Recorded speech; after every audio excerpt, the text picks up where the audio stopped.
Þorsteinsson og meðan hann tala loka ég mælendaskrá. Gjörðu svo vel, Vilhjálmur. Já, formaður og kæru ráðsfulltrúar. Ég ætla nú bara að nefna tvennt. Ég ætla að þakka Pavel fyrir góða framsögu og kynningu á þeim hugmyndum sem í gangi hér í siðanefnd og nefna fyrst og fremst tvennt. Það er annars vegar persónukjör sem ég tel að sé gríðarlega mikilvægt að við komum á.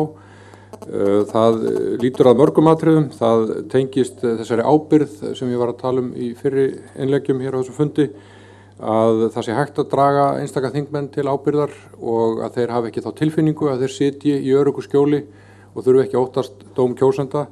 Í kerfinu eins og það hefur verið þá er í reynd talsverður fjöldi þingmanna sem situr á Alþingi í raun og veru í skjóli flokka meira heldur en í skjóli kjósenda og ég held að því verða aflétta, þeir verða að hafa þá tilfinningu að þeir kunni að vera látnir sæta ábyrgð af hálfu kjósenda.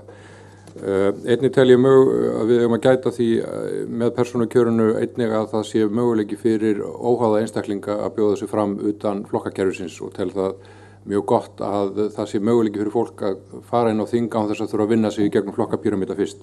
Síðan ætla ég að segja varðandi það sem að Pavel nefndi hugsanlegar málamiðlanir í kringum landið eitt kjördæmi, að það væri hægt að finna þar lausnir sem að kæmu til móts við þau sjónarmið sem að Ari til dæmis lýsti hérna.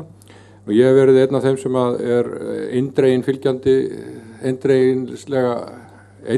því að landi verði eitt kjördæmi. Ég hef setti það var í minni kosningastefnu, ég hef alltaf haldið þessu fram og verið í nálægt flokkum sem hafa haft þetta á sinni stefnu lengi, þar á meðal bandalagi jafnaðarmanna eins og ég nefndi áðan. Ég hef lítilega kynnt mér þessar tillögur og hugmyndir sem ég held að sé að fæðast þarna í siðanefndinni þetta.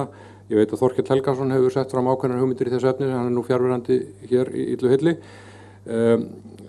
og veit líka hvað Pavel er að spá þarna og ég er bjartsýnn á það fyrir mína parta að það sé unnt að finna þarna ákveðna millileið sem að sameinar þetta tvennt eins og Pavel lýsti og ég lýsi mig persónulega reiðubúinn til þess að styðja slíka lausn ef hún finnst og ég hvet til þess eindregið við reynum að finna þarna góða málamiðlun. Takk.